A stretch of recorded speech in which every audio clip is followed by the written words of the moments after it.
the New York Times, only 9% of Americans chose Trump and Clinton as the nominee. This is an article, August the 1st, 2016. Really? 9%. The United States is a home of 324 million people. Each square here represents 1 million people.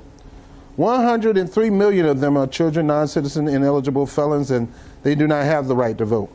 88 million eligible adults do not vote at all, even in the general election.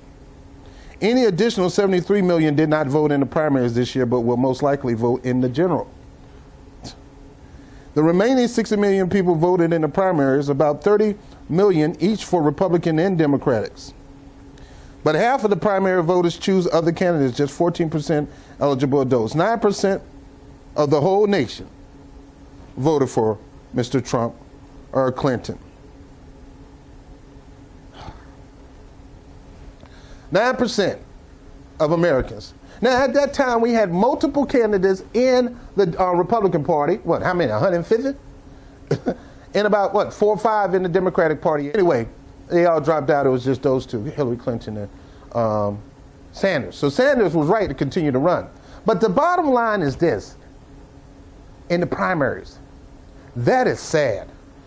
So that means majority of the Americans, up to 91% of Americans, do not like Trump, they do not like Clinton, and they're open to voting third party. Now, another study says about 44% say they want more options. Give me more options. Throw away that dumb rule of a 15% in a poll where you don't even allow these people to get voted. How are you going to expect these people to get the 15% in the poll, but you don't put them in the poll? It's a setup for failure. You're setting up these people for failure. You don't want other people to get hurt because you're a tyrannical government. You're promoting tyrannical policies.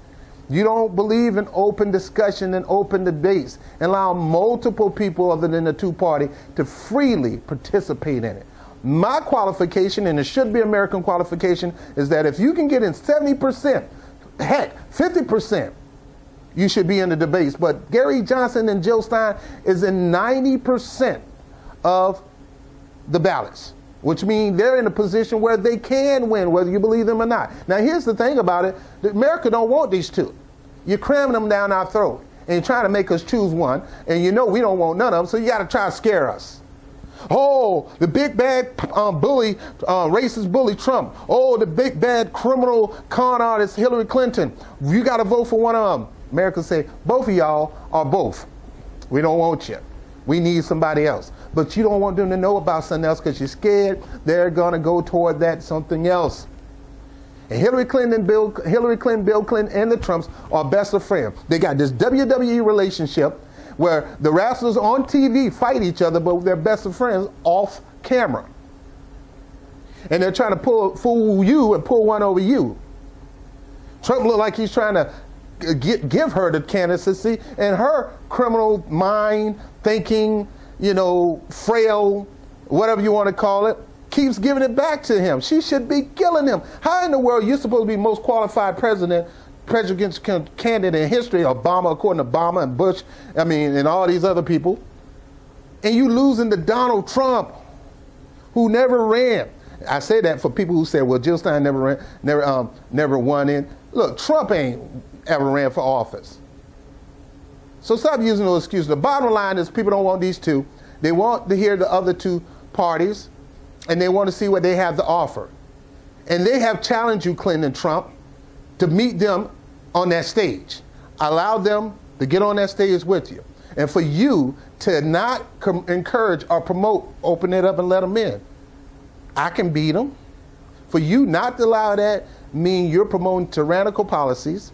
You're promoting tyranny. You don't want other voices to hear. You just want to be you and Clinton, or Clinton and you, because it's all about us. No. Sorry to say. This is America. Majority of the industrialized countries have open debates. They don't shy away from letting people talk about what they want to do for America.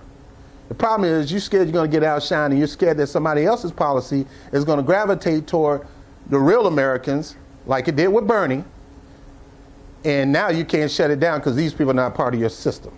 So what you got to do is lock in some dumb, idiot policy, what I call a setup plan. Well, let's get them to poll in a few polls, and then they can get in. Well, it's kind of hard to do that when you won't even put them in the poll. So stop being a punk, as we would say in the hood. Stop being a wuss and a coward.